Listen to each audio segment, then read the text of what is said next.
Hi, everybody. Can somebody let me know if you can hear me in the chat real quick? Just say yes or no. Okay. All right.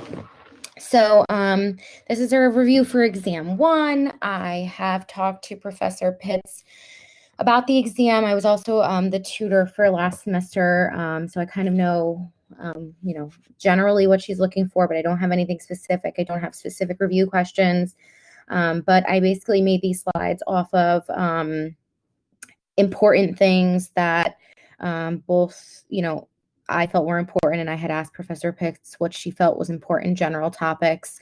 And then I went into your Loudermilk text and I pulled images and most of this information from there. And then, I'm just going to go through a brief review. Unfortunately, it's only an hour, so I kind of have to move a little quickly. But again, if you have a question or anything, please speak up or put it in the chat and I will get to it, as soon as I can while I'm kind of running through this. These are the chapters to review. Did you get through, so last semester they didn't quite get through all of them. Did you get through all of these chapters? Did you get all the way through to chapter 19? Can someone just briefly say in the chat where you got up to? You got through all of these, or if you didn't quite make it through all of them as far as your lectures?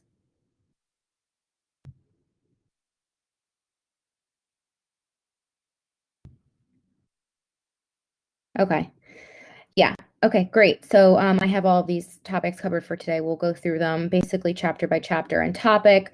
I just want you to know that these first three chapters I'm going to run through real fast because I think it's very self-explanatory and also, just generally easier topics. And, the questions will probably be limited from these sections. So I'm going to spend more time down here and a little less time at these top three. Okay.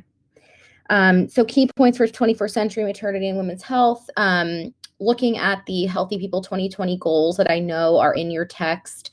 There are goals specifically for maternal and fetal health. I would review those. I would know them. I can imagine a question of, what are the goals or how are they being reached or what's important within those goals, specifically revolving around maternal mortality and how it's increasing in the US despite healthcare advances, and it is generally decreasing globally. There's obviously a lot of problems there, and identifying some of those things would be good in a very general sense. Also identifying racial disparities, around the world, but also specifically in this country, that Black women face a much greater risk of death related to childbirth, so both morbidity and mortality, and some of the issues surrounding that.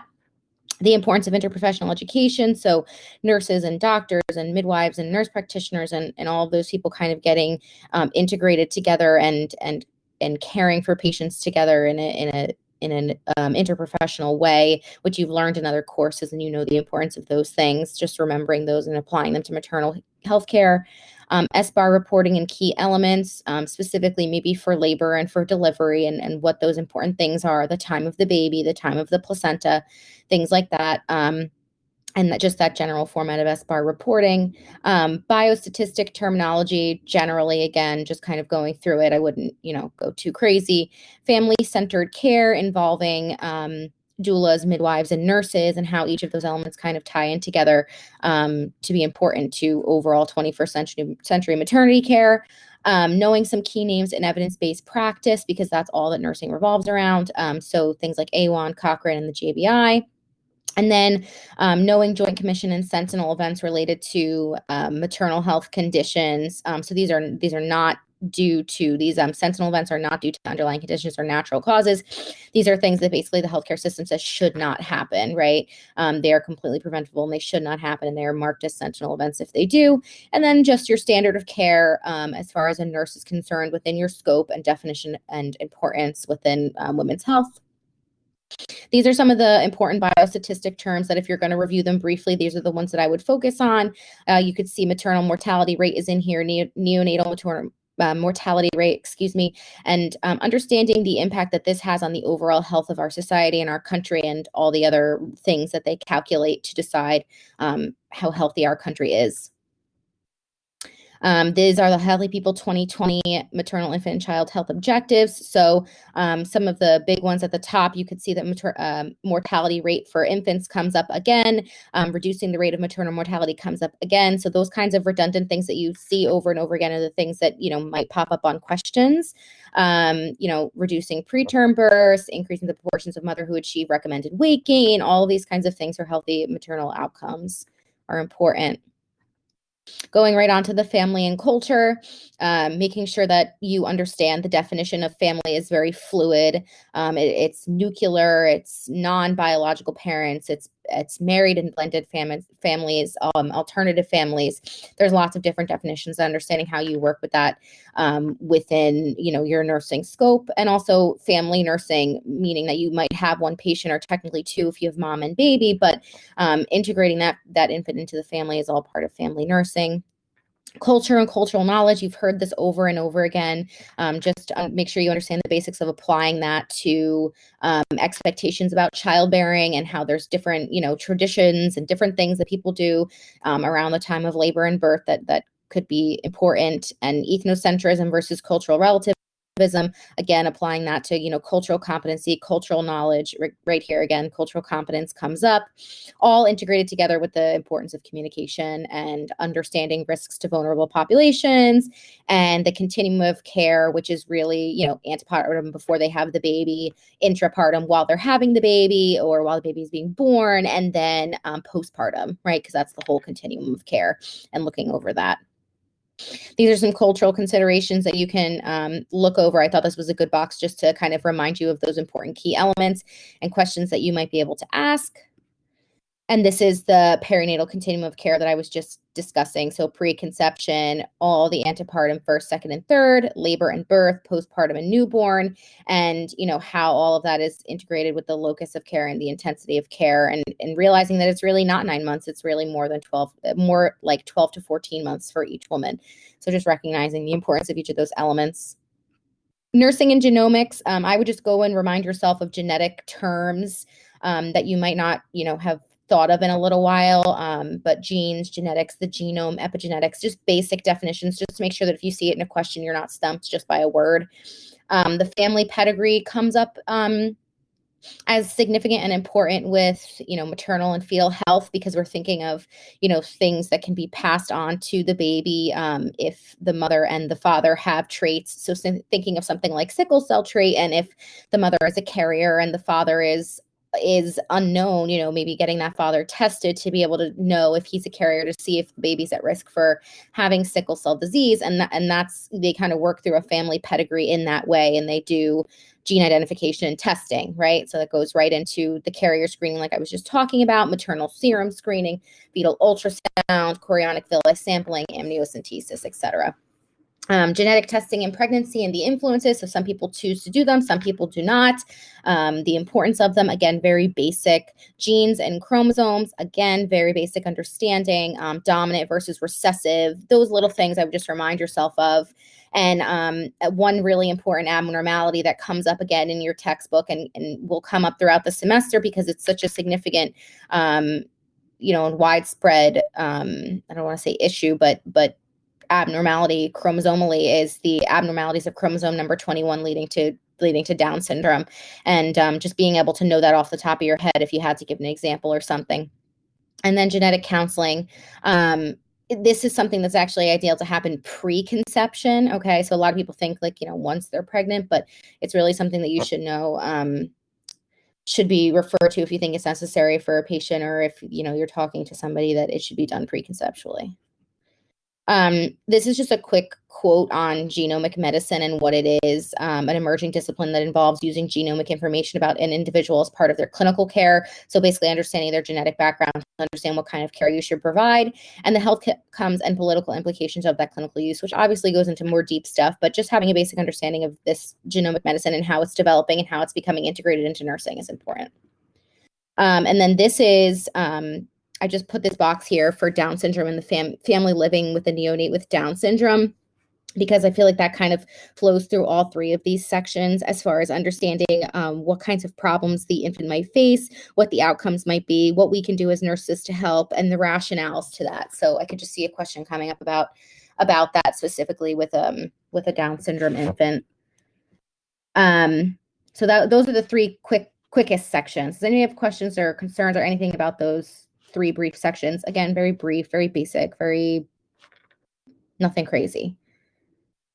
If not, I'm just gonna go on. This is where it gets a little bit deeper in. Okay, I don't see anybody saying anything, so I'm just going to keep going. So this is the menstrual cycle. This is in chapter 4 of your Loudermilk text. I pointed out the key things that if you're going to know nothing else, I would know this basic structure and like what each of these things mean and how they influence the overall menstrual cycle, the hormones in the cycle, right? Luteinizing hormone, follicular stimulating hormone, estrogen, progesterone. And then the different phases, which are actually split into two types, the ovarian cycle and the endometrial cycle. The follicular phase for the ovarian cycle being pre-ovulation and the luteal phase being after ovulation. And then the endometrial cycle phases, you always start with sort of the end of the menstrual period. Like you start there as far as what day 1 is, and then proliferative is again the growth of the endometrial layer, secretory as far as getting into that menstrual phase, and then the ischemic, which brings you back to this menstrual phase and the shedding of the endometrial lining. So this is a good picture that I found in your text that kind of goes through all of the elements that I could kind of see Professor Pitts like coming up with questions from. So I'm going to zoom in on it a little bit. This is the cycle in regards to the hypothalamus and the pituitary gland, and specifically points out the anterior and posterior pituitary in regards to where these are coming from, which would be the anterior here. And then it points out each of the phases in regards to the hormones and what's actually going on as far as the ovarian cycle is concerned and the endometrial cycle. So I'll just kind of talk through it from a very basic perspective. And if you have questions on this is like, I wouldn't be surprised because this is kind of one of the tougher things. I'm sorry, it's zooming in like crazy. So basically, I would know where these hormones come from. And then after that, I wouldn't worry about it too much, like as far as like when they're secreted, but knowing that they're coming from, GnRH stimulates FSH and LH to be released from the anterior pituitary. I think you're good there. I would know that how these influence all of the rest of the parts. So basically from day 1, if you're going from day 1, which is menstruation, as you can see from down here, right? You're kind of at a baseline level with this LH and FSH, and these little bumps, I wouldn't get too caught up in them. It's basically at a stable level. What I would know for LH and FSH is this spike, and what this spike indicates, which we know by now is ovulation and the release of the egg, right? The follicle has matured, and now you have the release of the egg with ovulation. It is LH and FSH that stimulate the release of that egg, okay? And then as, ovulation finishes off, you kind of go back down to that baseline level for both FSH and LH. So that's those two. Then I would focus on these two, which is estrogen and progesterone. A little bit more tricky, but, again, it's correlated with events, right? So when you have menstruation, estrogen and progesterone at their lowest levels, and then you enter this proliferative phase where the endometrial lining starts to regrow, become revascularized, and that happens because this follicle starts to release more estrogen, right? So you have this increase in estrogen, increase in estrogen. When this spike of estrogen occurs, that's what's triggering the LH and FSH surge to then release this egg, okay? So we're all kind of stable for a little while with menstruation. As we go through proliferative, then the follicle stimulates estrogen. That estrogen spikes, causing this FSH and LH to spike, which cause the ovulation and the release of the egg, okay? And right then and there is where you switch from your proliferative phase to your secretory phase, okay, as far as the endometrial cycle is concerned, which is really just kind of more building of that lining.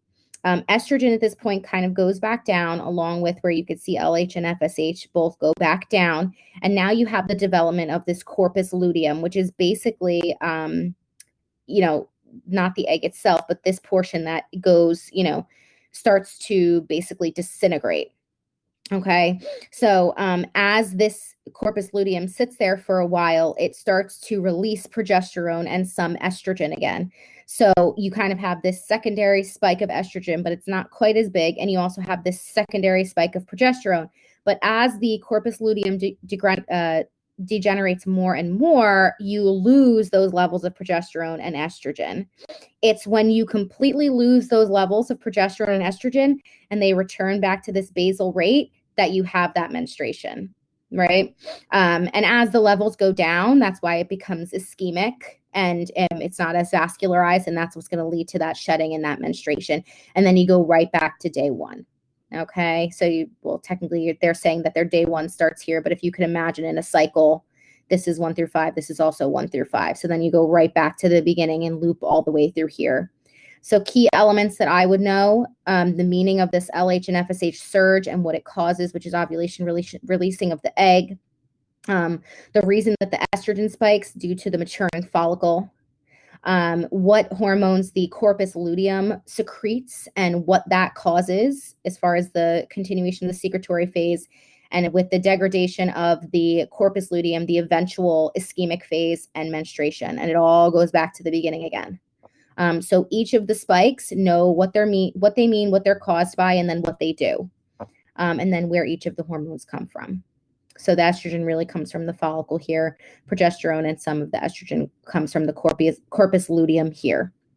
And this is, again, if there is no fertilization of the egg, right? Because if there was fertilization of the egg, this would look differently. Okay. So for as far as like recognizing pregnancy, that would be important. But this is the basic cycle of menstruation. I wanted to take time on that because I feel like it's important, and I feel like there will definitely be questions on it. Any questions about this cycle? No, you guys are good. Okay, awesome. So then basically where I went from there was conception and fetal development. So let's say that cycle did end with the egg being fertilized, going from there. So now you're kind of going in order. You're at the start of the pregnancy.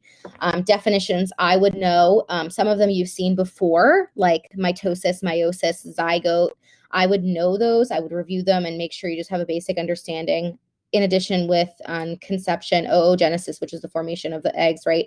Spermatogenesis, which is the formation of the sperm, and fertilization and what that actually means.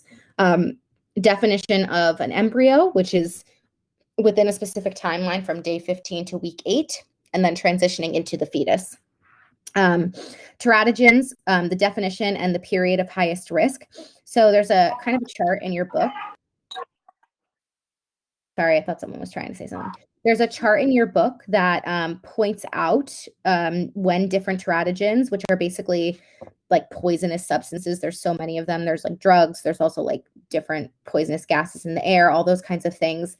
And the definition of what they are and when it would most likely affect the pregnancy. So in this chart, you can see when it would be most likely to affect the brain, when it would be most likely to affect the development of the ears or the eyes or something like that. Those are the kinds of things I would look at. I think I have that in here somewhere. Yeah, this type of chart. So I'll go through that with you in a little bit, but that's what that is. Okay.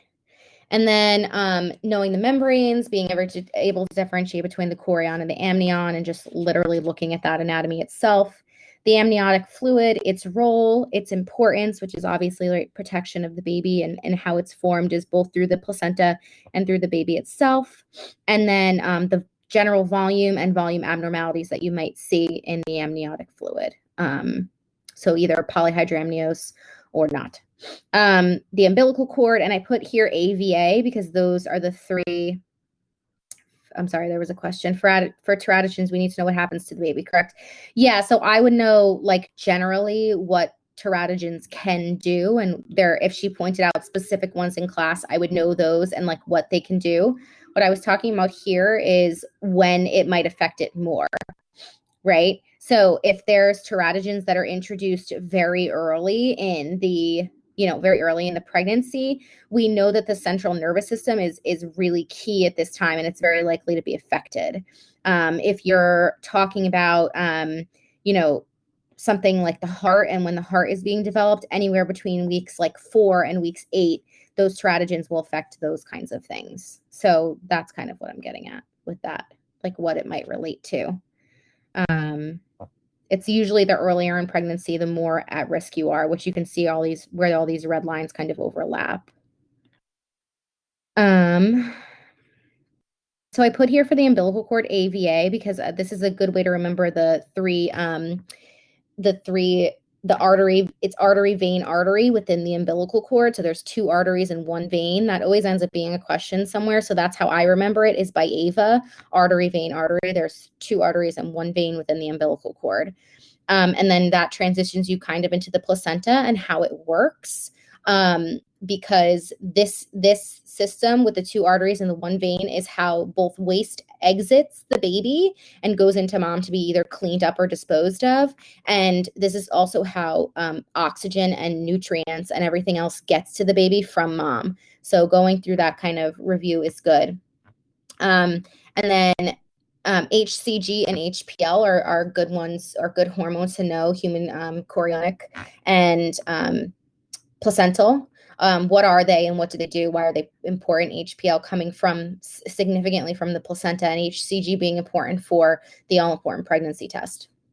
And then fetal maturation, defining viability within your book, it kind of gives a range of 20 to 25 weeks. Generally, like in the world, we go by 24 weeks is viability, but it also goes by weight. So kind of understanding how different systems define that. And then the fetal organ systems, if you're going to focus on anything, I would focus on respiratory and cardiac, because I don't know if she did it in this section, but eventually she's going to want you to understand the fetal cardiac cycle. And then with that first breath, the change in the fetal cardiac and respiratory cycle that leads to the baby breathing as a neonate externally, right? Because they don't breathe inside. They get oxygen through the placenta. So what actually happens within the heart, within the lungs, and the changing in the pressurized system that exists there, leading to those differences. And then twins, types, and risks. I'll go through real quick just so you could see it. This was a good picture of fertilization if you want to kind of get an idea of exactly what happens there, and remind yourself about the whole, the nucleus and the polar bodies that develop, and then the chromosomes, and then you start to have the cleavage spindle with the splitting and all that, good stuff that you learned in whatever genetics course you had to do, leading to the development of the zygote, just for review if you're going to look at anything for that. This is a brief review of spermatogenesis and oogenesis. This is a pretty significantly complicated cycle, but I would remind yourself the basics of how many chromosomes end up in each, right? Because these are, things that only have half of the DNA code, right? Because then it has to be paired with the other. So it's only 23 versus the 46 chromosomes for full development, so that when the sperm and the egg come together, they make 46 for a person. And then the first weeks of development. So basically, this is trying to show you kind of how it leads up from fertilization to implantation, and what sort of goes on in the cycle. We kind of talked about this cycle within the ovary here when we talked about the whole menstruation cycle, but at this point it kind of brings in the fertilization and understanding how that sort of develops for implantation into the uterus, and then eventual development of the placenta. And this is kind of just a more zoomed in version of once the egg is actually implanted into the uterus, and it kind of talks about those layers, which I honestly don't know how much you're going to have to know about, but these ectoderm, amniotic cavity, mesoderm, endoderm, and yolk sac are things that I would just be familiar with as far as terminology is concerned, because those are the big ones to know, for this first weeks of development, like what's actually going on.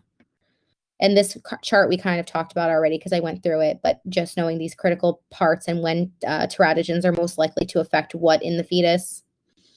And this is the magical placenta, which sometimes people like a little bit more explanation on, which I'd be happy to do, but I'll just do it briefly right now. This is the umbilical cord right here. So this is going to baby, okay? And this is mom's side right here. This is the decidua bacillus, and this is going to be the rest of the uterus, if you could imagine it here, okay? So this is what I was talking about with the 2 arteries and the vein, right? These two little blue ones are arteries. This one's the vein. And this is the vein is how all the waste and everything that the baby doesn't need gets out. And the arteries are how the nutrients and all of the oxygen gets in. Okay. So that's kind of how that works on a very general level. Okay. These are twins. Just knowing these types and what it means, chorionic versus amniotic. So sometimes you'll just hear like mono twins or di twins.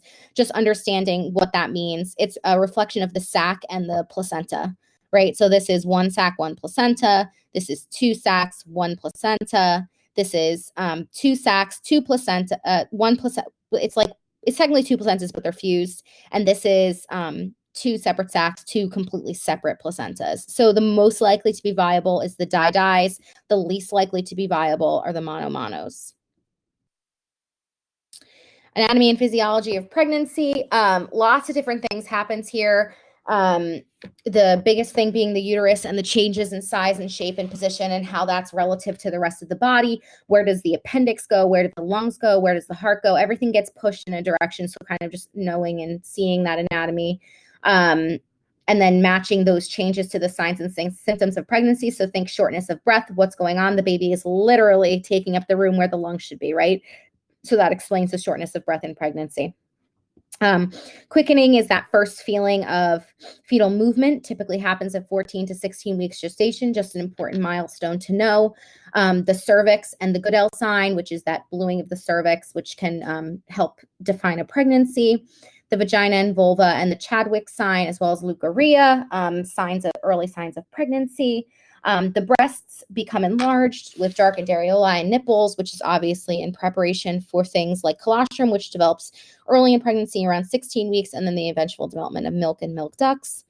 Cardiovascularly, understanding that the heart rate will increase a little bit, but the big thing to know, I think, here for you guys is the blood volume, how much that blood volume really, really increases 1,200 to 1,500 mLs in the body and what that affects overall. And you can piece that together with what you know from patho, so it would obviously increase your cardiac output, right? And what that means in pregnancy. And this is a normal change in pregnancy, but still it's a significant change. And then we talked about structural adaptations. The diaphragm is displaced upward. The respiratory system is just basically squashed. The GI system and the appendix specifically, if you're thinking about identifying appendicitis in a pregnant woman, it is different than when you're identifying it in a non-pregnant person. And the integument or the skin, and some important things here, linea nigra, which is that line that goes up the center of the belly, which is a normal development pregnancy, and striae gravidum, which is essentially stretch marks due to the growing fetus. And then blood components, an important thing here to know is always anemia, right? Because literally this is so common in pregnancy because the baby uses up so much of that iron store and so much of that iron supply, and people end up with significant anemia in pregnancy, which is normal. And then the diagnosis of pregnancy self and the signs of pregnancy. So this is the fundal height. This goes by weeks, just something to know. So this is 20 weeks is always right at the belly button. So that's a good way to remember it. And that way you can kind of, rifle from there. The reason that it drops down below the xiphoid process at 40 weeks is because the baby tends to drop into the pelvis as you prepare for labor. So 36 weeks, you'll kind of hit that high point and then it kind of drops down. This is the time where mothers will lose that shortness of breath a little bit. They'll feel like they can breathe a little bit easier because the baby drops down a bit. Location of the appendix, just for your knowledge, just for in case it comes up as a question as far as like identifying appendicitis in pregnant women, I would just look at it just to kind of get an idea. Posture in pregnant women, obviously there's postural changes as the baby gets bigger and the spine has kind of got a lot of pressure on it and it pushes that spine forward. And then, eventually they kind of straighten out as the baby gets, starts to drop into the pelvis. Diastasis recti is the separation of those abdominal muscles, right? So naturally the body will separate in order to allow for the baby to grow basically in between, just like spreads the muscles in the abdominal cavity so much that you'll see in non-pregnant women, it looks straight and close together. But for pregnant women, it looks like this. And this actually continues for a few months after pregnancy. And this is something that we look for in the postpartum period to make sure it's healing correctly. Signs of pregnancy. I put 2 stars next to this because this is always a question. I can't see an exam that wouldn't have at least something about this, right? So signs of pregnancy always have three categories. It's either presumptive, probable, or positive. The easiest one to understand is positive, right? You have an indicative proof of pregnancy. You have a fetal heart tone or an ultrasound that shows a pregnancy. That is a positive sign. They are pregnant. Probable signs are changes that are seen by the examiner that strongly suggest that the woman is probably pregnant. Chadwick's sign, which was that the cervical thing that I had pointed out to you guys, and then the positive pregnancy test. Those strongly suggest pregnancy. They're not 100% positive, but they strongly suggest pregnancy. And then presumptive are the things that if somebody came to you and said, oh my gosh, my breasts are kind of sore and I'm tired and I'm having morning sickness, those kinds of signs that would make you think that someone might be pregnant, but doesn't really tell you if they're actually pregnant and it could be other things, those are the presumptive signs. So these categories always come up somewhere on exams from my experience. So I would just know these, know what they are, and know how to categorize them. These are the hormones of pregnancy that we talked about briefly. Some of them we talked about briefly before. The HCG, which obviously comes from the fertilized ovum, and that's what gives you a positive pregnancy test. You have oxytocin, which eventually is going to come up later in labor, so I won't talk about it too much. Prolactin, which stimulates breast milk and lactation. Estrogen, which is important, like all the time, and progesterone, which is especially important, especially early in pregnancy, to maintain the pregnancy. Okay. Maternal fetal nutrition. I'm not going to go too deep into this either. I'm going to run through this. If you have a question, just ask me. Basically, moms need to eat more when they're pregnant because they are feeding two people, but it doesn't mean that they get to eat like crap and, put themselves into things like gestational diabetes and stuff like that, right? So they have to have their good nutrients. They have to have a balance of protein, carbs, and fats. They have to have an appropriate pattern of weight gain. You obviously want weight gain to demonstrate that the baby is growing and et cetera, things like that. The importance of things like folate and folic acid, which are in the prenatal vitamin, and how those correlate to baby's development, specifically in the spinal cord. These are things I feel like you guys know, so I'm just not going to go too crazy. Fluids and electrolytes.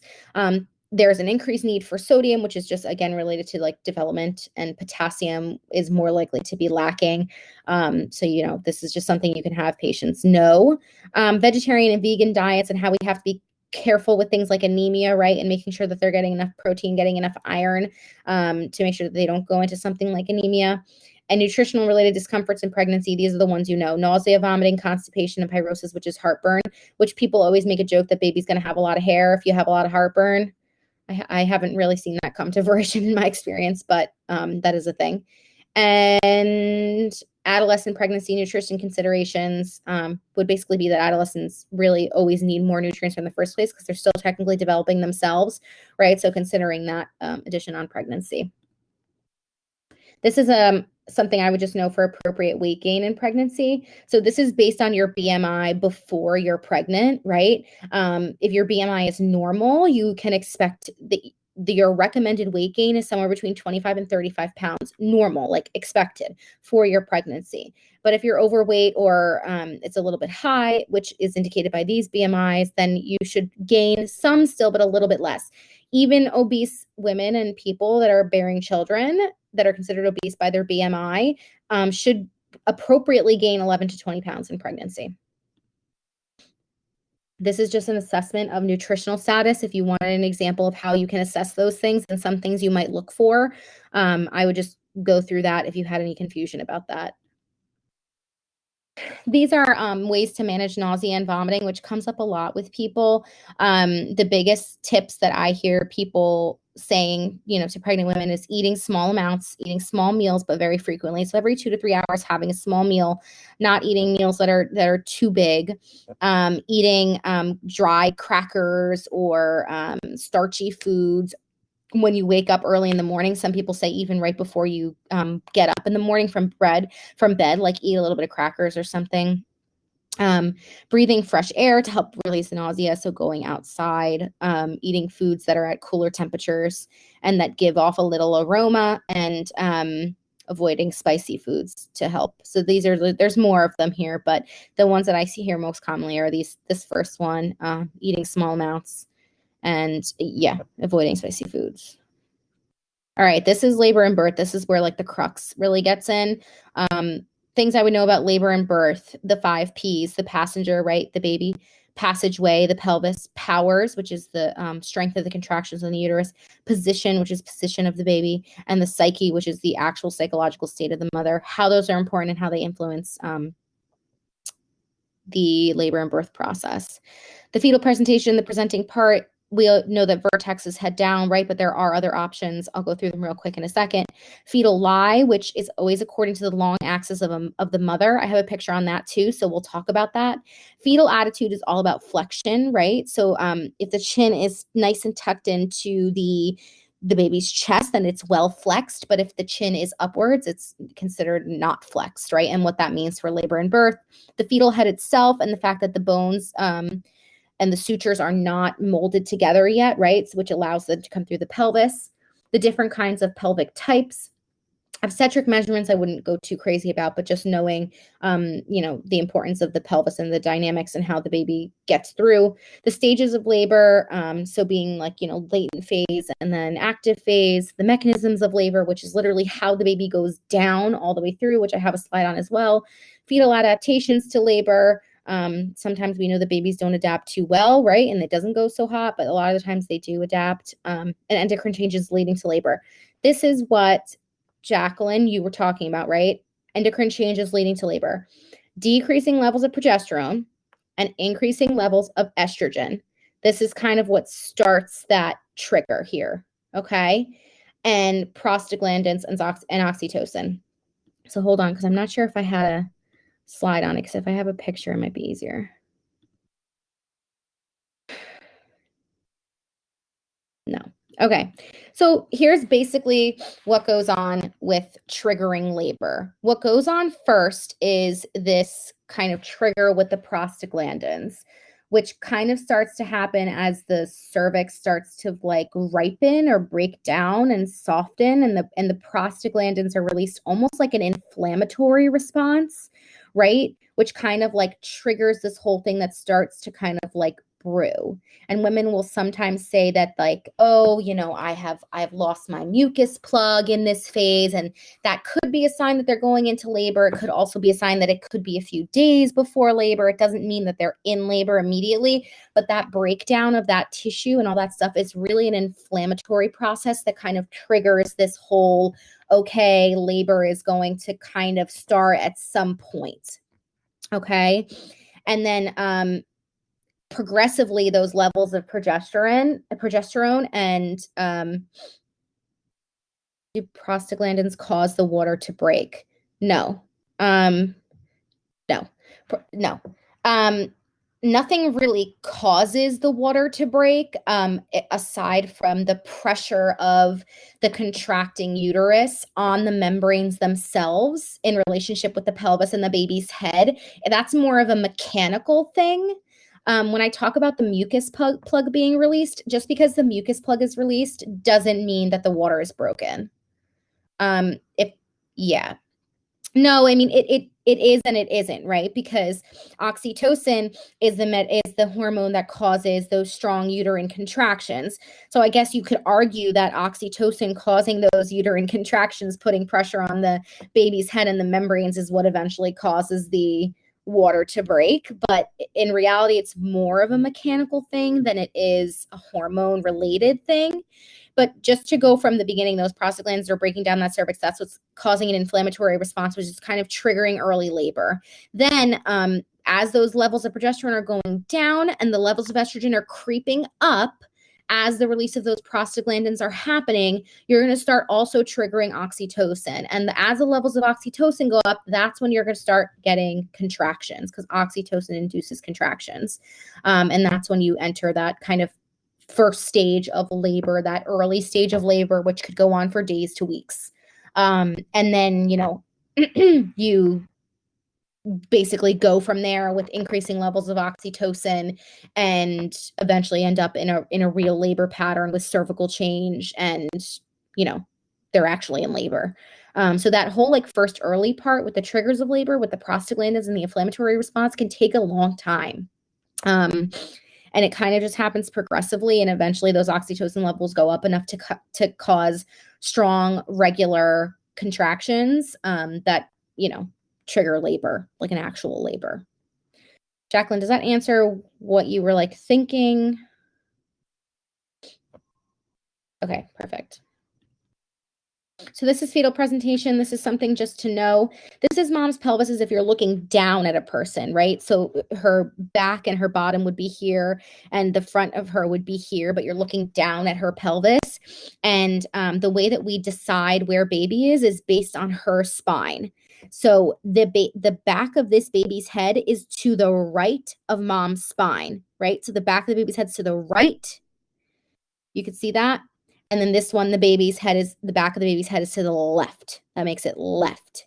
And the reason that it's occiput posterior is because the occiput bone, literally the back of the baby's head, is towards the back of mom, right? So right because of the side the baby's head and back is on, occiput because that's the part of the baby's head, and then posterior because that's where it's pointing. It's pointing towards the back of mom. As opposed to, let's say, anterior, where the baby's head is still to the right of mom, right? Based on mom's spine, still to the right of mom, all on the right side. Occiput again, because that's the part of the baby's head. And now it's anterior because it's pointing towards the front of mom's body. Okay, which only really leaves transverse pointing to the sides, either left or right. So it's based on baby's head and back in relationship to mom's spine. So that's what it is. So this is right, posterior. This is right, anterior. This is left, anterior. This is left, posterior to the back. Some of the non-vertex presentations that I was talking about, the Frank breech, which is just basically legs up in the air like they're trying to, I don't even know, take a dive in with their legs tucked up like that. Complete breech where they're all tucked into like a little cannonball.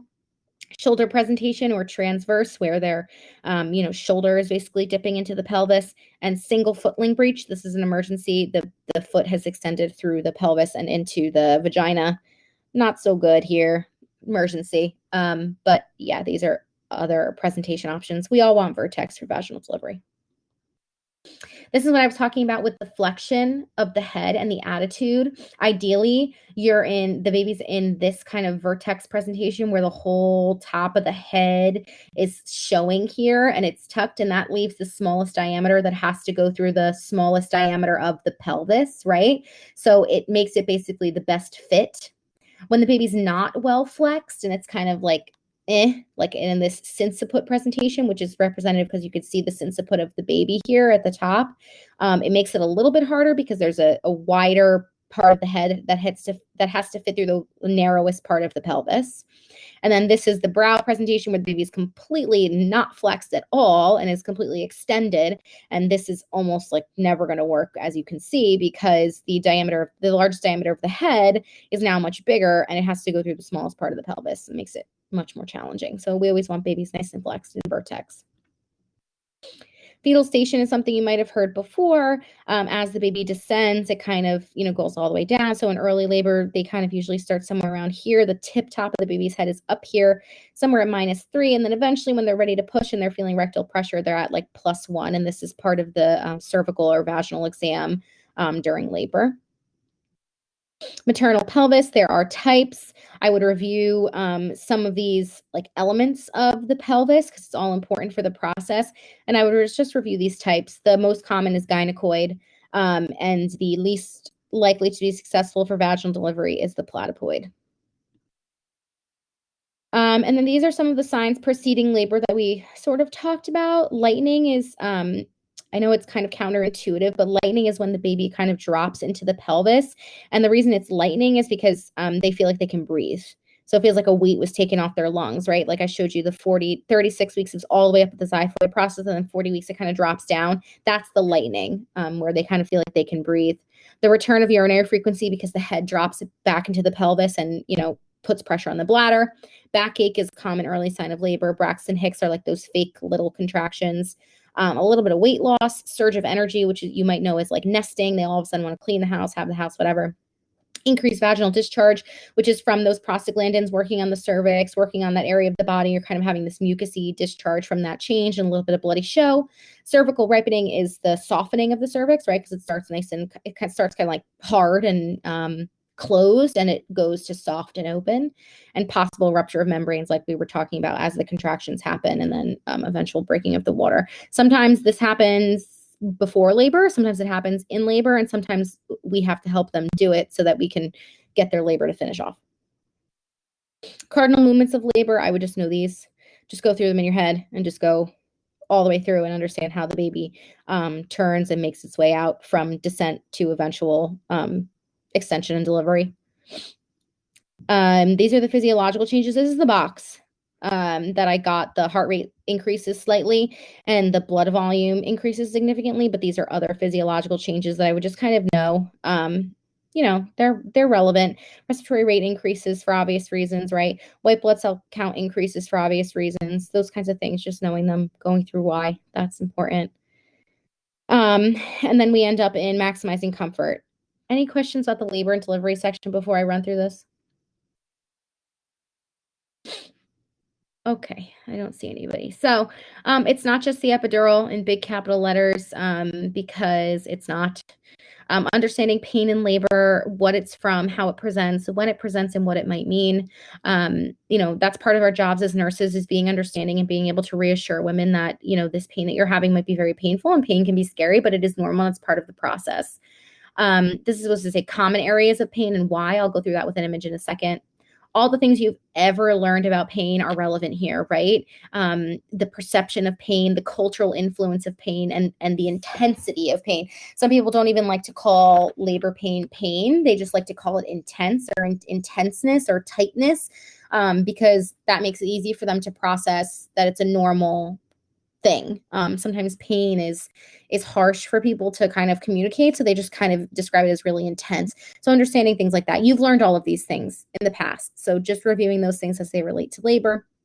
The gate control theory of pain and what we can do to take advantage of this. So this is basically the idea that if you can distract the body from pain with stimulus in other areas. So if you use a hot or a cold pack somewhere on the body and kind of distract the nervous system from feeling that pain or intensity, and to feel the hot or the cold instead, right? Non-pharmacological strategies, just go over box 17.2. A lot of this is like distraction, music, relaxation, you know, breathing techniques, things like that.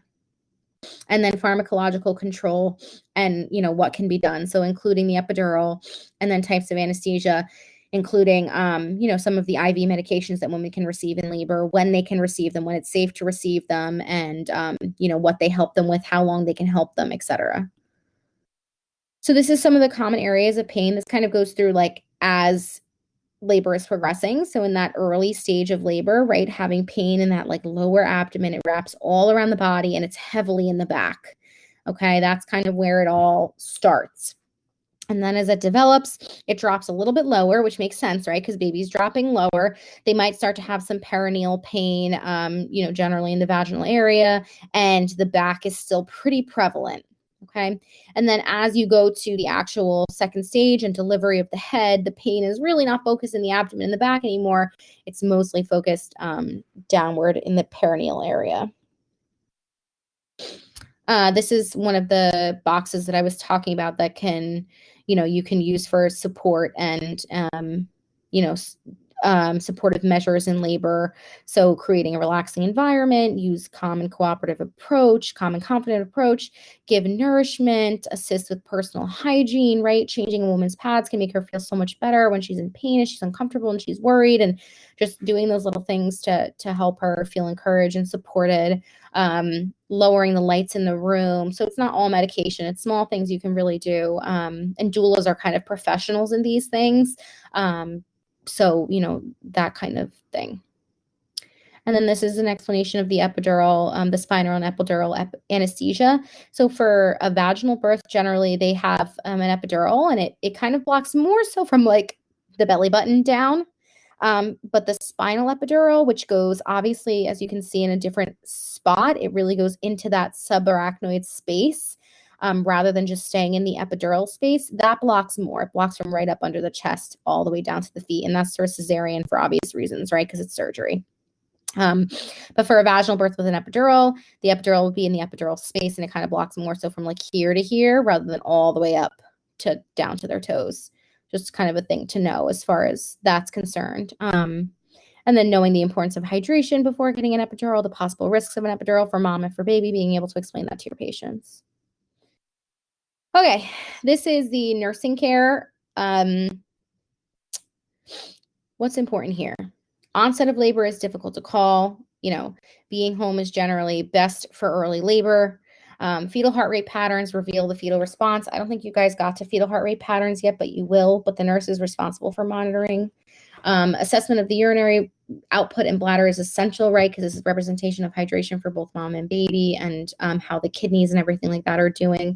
Be sure to educate throughout for expectations. It keeps the experience positive, just being completely honest and also helpful and helping education. It's such a happy time, but it's also a scary time. Adequacy of pain relief might be the most important for overall experience. So not only the epidural, but all those supportive measures we talked about. Anxiety is usually a problem, and education can help. Education can help a lot. Progress of labor is enhanced with frequent position changes. So consider with the epidural, you might have seen in your clinical things like the peanut ball and stuff like that. And the wonderful nature of doulas and what they do for labor, understanding how important they are.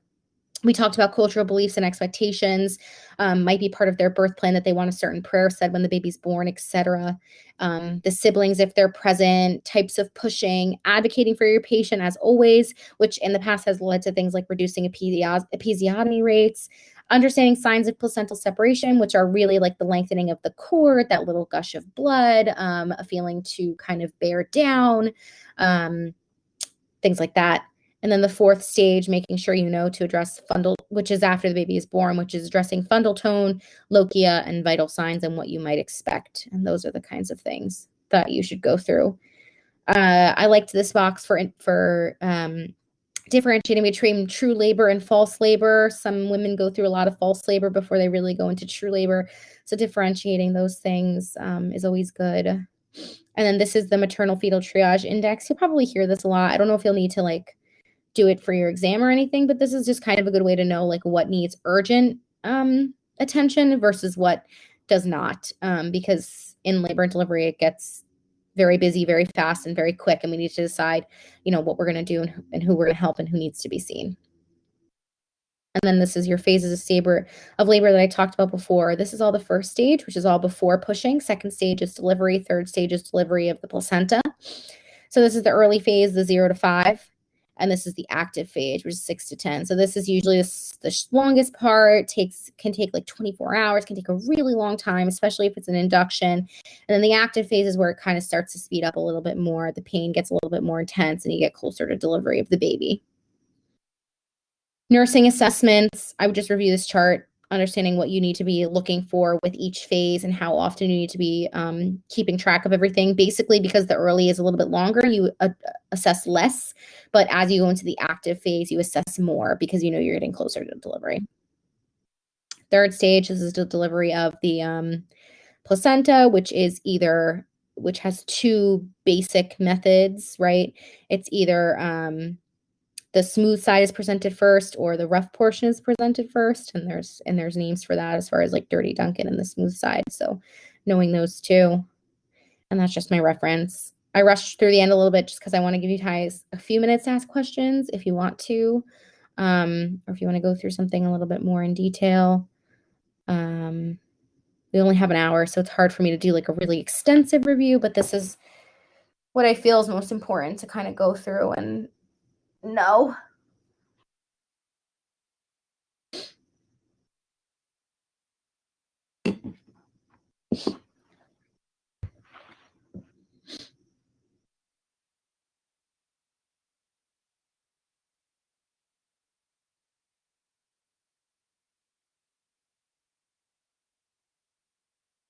I don't think I'm allowed to share the PowerPoint, unfortunately. No, I'm sorry. You're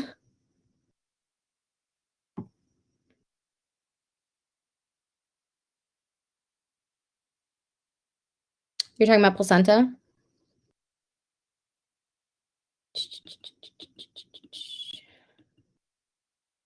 Where's my placenta?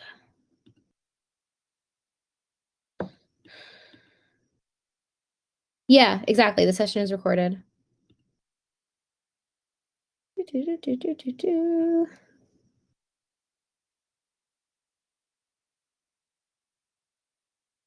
Yes, I think I think you're right. I think I might have said it backwards before. Did I say it backwards, Marisha? I'm sorry. I might have said it backwards, but yes, umbilical vein going. Yep, you're right. Vein brings oxygen, arteries get everything out. Yes, because this is mom's side and this is baby's side.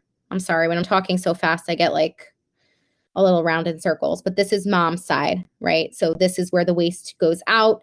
It goes out the endometrial vein, but it goes through the baby's umbilical arteries. And then on the other side, the oxygen from mom goes through the endometrial artery, out the umbilical vein to the baby. Yes. Sorry, I think I did say that backwards before. Anybody else have anything?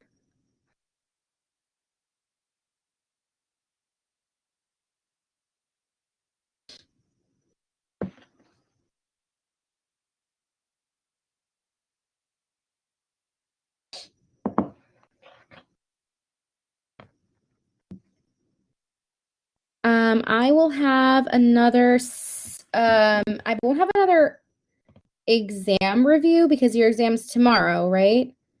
So I won't have another exam review, but I do have tutoring next week from 1 to 2. Yeah, and what I do is I do general OB reviews, which is it's basically like bring in what you want to review about OB, and I have like some of these slides like prepared, but I don't have like a full slideshow prepared like this because it's kind of like what you want to come in with and review.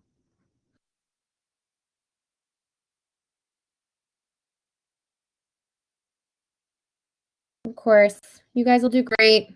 Just, go over this last bit of stuff. Those 3 layers, the most important to know is the decidual bacillus, but I don't know. Usually she doesn't go crazy with like knowing the anatomy of that, like more so understanding this process here.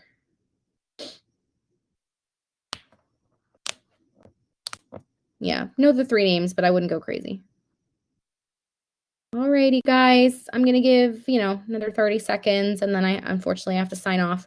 But it was nice, sort of chatting with you guys today, and I hope this was helpful. And I hope you have a good exam. I know you'll do great and have a good week. No problem. No problem. Good luck. Good luck, guys. You'll do great.